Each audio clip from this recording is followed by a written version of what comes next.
बिस्मिल्लाहिर्रहमानिर्रहीम। अस्सलाम वालेकुम dear students, welcome to our channel try and gain. Students, आज हम स्टार्ट करेंगे chapter number 2 structure of atom का topic Bohr's atomic model. Bohr's atomic model sir Niels Bohr ने present किया था। कब किया था? 1913 में। आपको याद होगा, इससे पिछला मॉडल हमने पढ़ा था सर रदरफोर्ड का, जो कि उन्होंने प्रेजेंट किया था 1900 में। लेकिन उसमें कुछ नकाइस थे, कुछ डिफेक्ट्स थे। उनको ठीक करने के लिए सर नाइल्स बोहर ने मैक्स प्लैंक थ्योरी को एज अ बेस जो था वो इस्तेमाल किया और एक नया एटम के स्ट्रक्चर के बारे में मॉडल प्रेजेंट किया कि उन्होंने सर नाइल्स बोहर ने। इस मॉडल के लिए Max Planck theory of quantum को उन्होंने एज अ बेस लिया। ठीक है, अब Max Planck theory of quantum क्या है? Max Planck theory of quantum के अकॉर्डिंग कि एटम्स या फिर मॉलिक्यूल्स एनर्जी को इमिट या ऑब्जॉर्व करते हैं। किस तरह? In discrete quantity. ठीक है, इनका पहला ये पॉइंट था कि जो एटम या मॉलिक्यूल्स हैं वो एनर्जी को इमिट करें या फिर अब्जॉर्व करें, दोनों में से कोई भी काम करें वो डाइसेक्रेट क्वांटिटी में करेंगे। डाइसेक्रेट क्वांटिटी का मतलब है कि एक अलग, ठीक है, separately, packet in the form of packet उन्होंने कहा था। लेकिन पैकेट का मतलब ये नहीं यहाँ पे शॉपरों में इस्तेमाल हो रही थी। उन्होंने डाइसेक्रेट क्वांटिटी का मतलब उन्होंने इस तरह लिया था कि सेपरेटली जो है वो एनर्जी को इमिट या अब्जॉर्ब करेंगे, एक ही तरह नहीं बल्कि सेपरेटली करेंगे। ठीक है, और सेकंड उनका पॉइंट ये था कि एनर्जी जो है वो डायरेक्टली प्रोपोर्शनल है फ्रीक्वेंसी ऑफ रेडिएशन के। ठीक है, दूसरा उनका ये पॉइंट था कि जो एनर्जी इमिट हो रही है या फिर एनर्जी अब्जॉर्ब हो रही है वो डायरेक्टली प्रोपोर्शनल होगी किसके? फ्रीक्वेंसी ऑफ रेडिएशन के। ठीक है, ये उनका दूसरा पॉइंट था Max Planck theory of quantum का। ठीक है, पहला पॉइंट था एटम्स या फिर मॉलिक्यूल्स जो एनर्जी को इमिट या अब्जॉर्ब करें, दोनों में से कोई भी काम करें वो डाइसेक्रेट क्वांटिटी में करेंगे, सेपरेटली करेंगे। और सेकंड उनका पॉइंट ये था कि जो एनर्जी अब्जॉर्ब हो रही है या फिर एनर्जी इमिट हो रही है, दोनों में से कुछ भी हो रहा है वो डायरेक्टली प्रोपोर्शनल है किसके? फ्रीक्वेंसी ऑफ रेडिएशन के। ये उनका दूसरा पॉइंट था। उन्होंने जो थ्योरी पेश की, उनके सर नाइल्स बोहर की जो थ्योरी थी, जो जिनको उन्होंने मैक्स प्लैंक थ्योरी को बेस रखे उन्होंने प्रेजेंट की, उस थ्योरी के कुछ अहम पॉइंट्स जो हैं वो हम अब डिस्कस करते हैं। पहला पॉइंट ये है, एटम के सेंटर में एक टाइनी न्यूक्लियस होता है, एक छोटा सा न्यूक्लियस होता है सेंटर में। ठीक है, और उसके इर्द गिर्द जो है वो सर्कुलर ऑर्बिट होते हैं, सर्कुलर ऑर्बिट्स, जिन्हें अब हम शेल्स कहते हैं। ठीक है, अब हम उन्हें शेल्स कहते हैं। सर्कुलर ऑर्बिट्स होते हैं और उन सर्कुलर ऑर्बिट्स में क्या होता है? उनमें इलेक्ट्रॉन्स होते हैं और वो रिवॉल्व कर रहे होते हैं, यानी गर्दिश कर रहे होते हैं अपने अपने मदार में। इस तरह से अगर मैं यहाँ पे स्ट्रक्चर ड्रा करूँ, जिस तरह फॉर एग्जांपल हाइड्रोजन का, तो सेंटर में न्यूक्लियस है। ठीक है, ये सेंटर में न्यूक्लियस है और इसके इर्द गिर्द शेल्स होंगे। फर्स्ट कर लें, ये एक शेल है। ठीक है, ये मैंने हाइड्रोजन का ड्रॉ किया है। हाइड्रोजन का एटॉमिक नंबर क्या है? हाइड्रोजन का एटॉमिक नंबर है 1। ठीक है, इसका मतलब है इसके पास एक इलेक्ट्रॉन है। अब अगर मैं यहाँ पे ड्रॉ करूँ तो इसके पास एक इलेक्ट्रॉन है। इलेक्ट्रॉन पे कौन सा चार्ज होता है? इलेक्ट्रॉन पे नेगेटिव चार्ज होता है। और ये जो सेंटर में मैंने ड्रॉ किया है न्यूक्लियस, न्यूक्लियस में पॉजिटिव चार्ज होता है। ठीक है, न्यूक्लियस में कौन सा चार्ज होता है? पॉजिटिव चार्ज होता है। ठीक है, ये हमने ये कहा कि सेंटर में, in the centre of an atom क्या प्रेजेंट होता है? हमारे पास न्यूक्लियस होता है और न्यूक्लियस में पॉजिटिव चार्ज होता है। और ये जो सर्कुलर ऑर्बिट हमने ड्रॉ किया, ये वाला सर्कुलर ऑर्बिट, ठीक है, ये जो ठीक है, इसमें क्या है? इसमें इलेक्ट्रॉन्स पाए जाते हैं। और इलेक्ट्रॉन्स पे कौन सा चार्ज होता है? इलेक्ट्रॉन्स पे नेगेटिव चार्ज होता है। Electrons revolve in the circular orbits around the nucleus and in the nucleus there are protons. Protons have positive charge. ठीक है, ये इनका फर्स्ट पॉइंट था।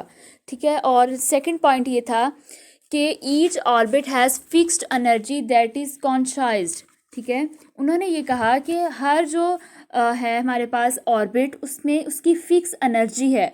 ठीक है, दैट इज़ कॉन्शाइज्ड। कॉन्शियस का मतलब यही है कि फिक्स्ड एनर्जी। ठीक है, the energy of revolving electron is quantized. ठीक है, वो भी जो इलेक्ट्रॉन उन शेल्स के अंदर या फिर उन ऑर्बिट के अंदर रिवॉल्व कर रहा है, उसकी एनर्जी भी फिक्स्ड है। ठीक है, as it revolves only in the orbit of fixed energy. क्यों? क्योंकि वो फिक्स एनर्जी के ऑर्बिट में मूव कर रहा है। ठीक है, हमने ये कहा है कि जो ऑर्बिट है उसकी एनर्जी फिक्स है। अगर ऑर्बिट की एनर्जी फिक्स है तो उस ऑर्बिट के अंदर मूव करने वाली, रिवॉल्व करने वाले इलेक्ट्रॉन की एनर्जी क्या होगी?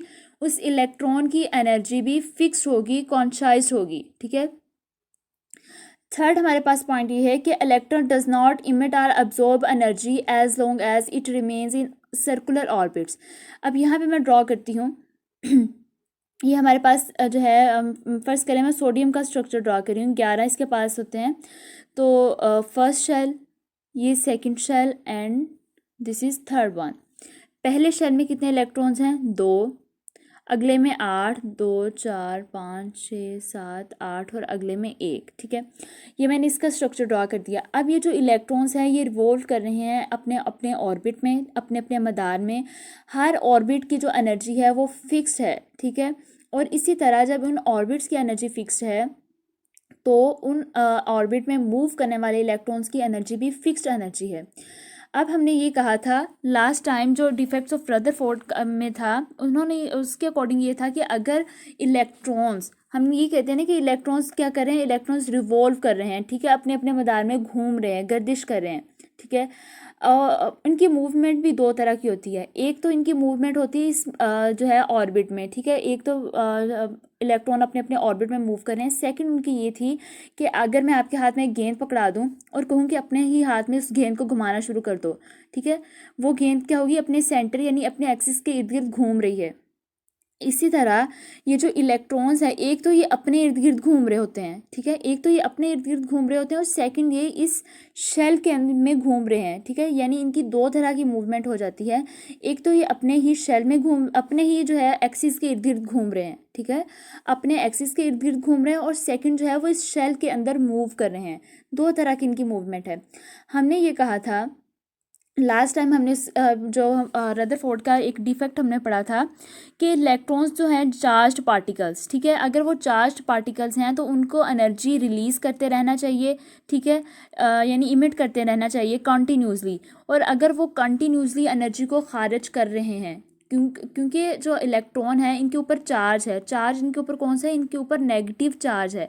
अगर इनके ऊपर चार्ज है, ठीक है, तो इनको एनर्जी कंटिन्यूसली इमिट करते रहना चाहिए, क्योंकि ये मूव कर रहे हैं अपने अपने एक्सिस में। हमने कहा ना कि वो मूव कर रहे हैं, गर्दिश कर रहे हैं।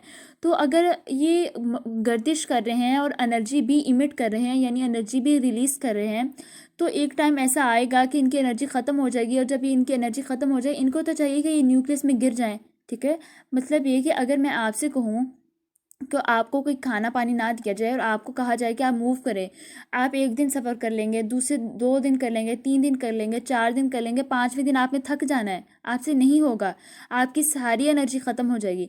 इसी तरह ये जो इलेक्ट्रॉन मूव कर रहे हैं, ठीक है, अपने एक्सिस में, अगर क्योंकि इनके ऊपर चार्ज है और अगर ये चार्ज पार्टिकल है, इनको एनर्जी रिलीज़ करते रहना चाहिए। और अगर ये एनर्जी रिलीज़ कर रहा है तो फिर एक टाइम ऐसे ज़रूर आना चाहिए कि ये अपने न्यूक्लियस में गिर जाएं। ठीक है, इनकी एनर्जी एंड हो जाए। ठीक है, लेकिन ऐसा हकीकत में नहीं होता। क्यों नहीं होता? ये रदरफोर्ड का एक डिफेक्ट था। उसका हल हमारे पास किसने दिया, किसने पेश किया? उसका हल हमारे पास सर बोहर एटॉमिक थ्योरी ने पेश किया। ठीक है, सर बोहर ने पेश किया। उन्होंने ये कहा कि इलेक्ट्रॉन जो है वो कंटिन्यूसली एनर्जी को इमिट या अब्जॉर्ब नहीं करता। ठीक है, अगर वो अपने सर्कुलर ऑर्बिट में है, ठीक है, जिस तरह अगर ये अपने सर्कुलर ऑर्बिट में पड़ा हुआ है, फर्ज कर लें इस तरह, तो ये अपनी एनर्जी को इस वक्त इमिट नहीं कर रहा। ठीक है, अपनी एनर्जी को इमिट नहीं कर रहा। इसका मतलब ये है कि अपनी एनर्जी को रिलीज़ नहीं कर रहा, बाहर नहीं निकाल रहा। ये अपनी एनर्जी को सिर्फ उसी वक्त इमिट करेगा जब ये अपना इलेक्ट्रॉन, ठीक है, ये जो एटम है इसके पास जो इलेक्ट्रॉन है, जब ये एक ऑर्बिट से दूसरे ऑर्बिट में मूव करे, सिर्फ तब ही ये अपनी एनर्जी को रिलीज़ करेगा, यानी इमिट करेगा। इलेक्ट्रॉन्स डज नॉट इमिट और absorb energy as long as it remains in circular orbit. ठीक है, इट इमिट्स और absorb energy only when an electron jumps from one orbit to other, यानी जब इलेक्ट्रॉन एक ऑर्बिट से दूसरे ऑर्बिट में मूव करता है, सिर्फ तब ही वो एनर्जी को रिलीज़ करता है, यानी इमिट करता है, वैसे नहीं करता।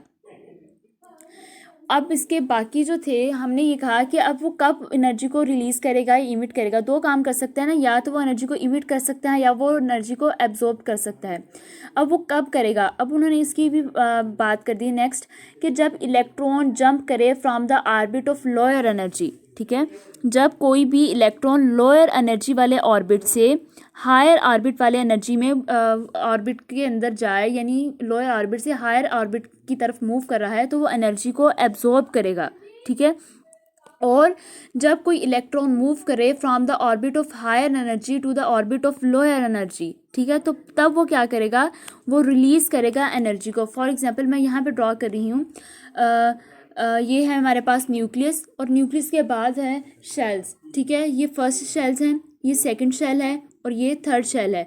फर्स्ट पहले मैं कह रही हूँ कि ये इलेक्ट्रॉन्स हैं ये भी इलेक्ट्रॉन्स हैं, ठीक है। अब इस इलेक्ट्रॉन ने मूव करना है, ये क्या है, ये जो पहला शेल मैंने ड्रॉ किया, ये जो पैरेट कलर में, ठीक है, ये लोअर ऑर्बिट के इलेक्ट्रॉन है, और ये जो सेकंड शेल है, इनके अंदर मौजूद इलेक्ट्रॉन हायर एनर्जी वाले ऑर्बिट के इलेक्ट्रॉन है, ठीक है। अब मैं ये कह रही हूँ कि ये जो हायर एनर्जी वाला है, इसने मूव करना है लोअर एनर्जी वाले ऑर्बिट में। जब ये इसमें मूव करेगा, यानी ये हायर से लोअर ऑर्बिट की तरफ जा रहा है, तो ये क्या करेगा, ये एनर्जी को खारिज करेगा, ठीक है, यानी एनर्जी बाहर की तरफ जाएगी, खारिज करेगा। और इसी तरह अगर मैं कहूँ ये लोअर वाला हायर की तरफ जा रहा है, ठीक है, ये लोअर ऑर्बिट वाला हायर ऑर्बिट की तरफ मूव कर रहा है, तो ये एनर्जी क्या करेगा, तो ये एनर्जी खारिज करेगा, सॉरी ये एनर्जी ऑब्जॉर्ब करेगा, ठीक है। ये जो है लोअर ऑर्बिट से हायर ऑर्बिट की तरफ जा रहा है। जब ये लोअर ऑर्बिट से हायर ऑर्बिट की तरफ जाएगा, तो ये क्या करेगा, ये एनर्जी को ऑब्जॉर्ब करेगा, ठीक है।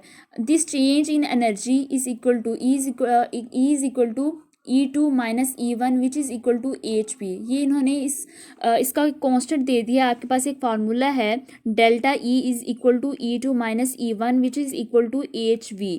अब यहाँ पे H क्या है, H है प्लैंक जो थ्योरी हमने स्टार्ट में पढ़ी है, उसका एक कांस्टेंट है, इसकी वैल्यू है 6.63 मल्टीप्लाई बाय 10⁻⁻34 जॉल सेकेंड, ठीक है। ये इसकी वैल्यू है एच कांस्टेंट की। और ये जो आपको V नज़र आ रहा है, ये एक्चुअल में V नहीं है, ये फ्रीक्वेंसी है, जिसको कुछ इस तरह से लिखते हैं, या फिर थोड़ा सा टेढ़ा करके, ठीक है, दूसरी साइड थोड़ी सी टेढ़ी करके इस तरह लिखते हैं, ये वाला सही है, ठीक है। ये फ्रीक्वेंसी है, फ्रीक्वेंसी ऑफ लाइट है, ठीक है। आपने E2 माइनस E1 में इनकी वैल्यू पुट करेंगे आप पहले वाली एनर्जी की और बाद वाली एनर्जी की, तो आपके पास डेल्टा E आ जाएगा, ठीक है। नेक्स्ट है हमारे पास electron can revolve in orbit of fixed angular momentum MVR, ठीक है। अब एंगुलर मोमेंटम क्या है, अगर कोई एंगुलर मोमेंटम से पहले हम बात करते हैं मोमेंटम की। मोमेंटम हमारे पास होता है multiply of mass and velocity. अगर आप मैस और वेलोसिटी को आपस में मल्टीप्लाई करें, तो आपके पास क्या आ जाएगा, आपके पास आ जाएगा मोमेंटम। ये वाला मोमेंटम होगा लीनियर मोमेंटम। दूसरा मोमेंटम है हमारे पास एंगुलर मोमेंटम। जब आप मैस और वेलोसिटी को, ठीक है, ये तो था ना कि मैस और वेलोसिटी लीनियर मोमेंटम है। अगर आप एंगुलर मोमेंटम की बात करें, तो उसका फार्मूला है MVR। इसमें R जो है वो रोटेशनल मूवमेंट, यानी ये जो हमारे पास होता है एंगुलर मोमेंटम, इसका दूसरा नाम है रोटेशनल मोमेंटम। यानी जो लीनियर मोमेंटम है, लीनियर का मतलब ही लाइन से लग रहा है, ठीक है, यानी सीधा मूव करने वाला। और MVR एंगुलर मोमेंटम, यानी एक रोटेशन जो है उनकी रोटेशनल मूवमेंट होगी। फॉर एग्जांपल अगर आप इलेक्ट्रॉन की बात करें, तो इलेक्ट्रॉन की मूवमेंट यही होती है ना, कुछ ऐसे अपने जो है वो मदार में मूव कर रहा होता है, ठीक है, इस तरह से, ठीक है, रोटेट कर रहा होता है, गोल गोल घूम रहा होता है, ठीक है।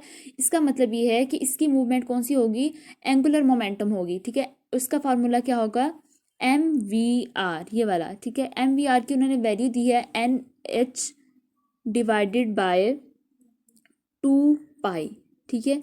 पाई की जगह अगर आप वैल्यू पुट करते हैं 22/7, ठीक है, और इस 22/7 को आप 2 के साथ सॉल्व कर लें, ठीक है। और H जो है वो ऑलरेडी आपको बता चुके हैं, 6.63 मल्टीप्लाई बाय 10⁻⁻34 जॉल सेकेंड इसकी वैल्यू है।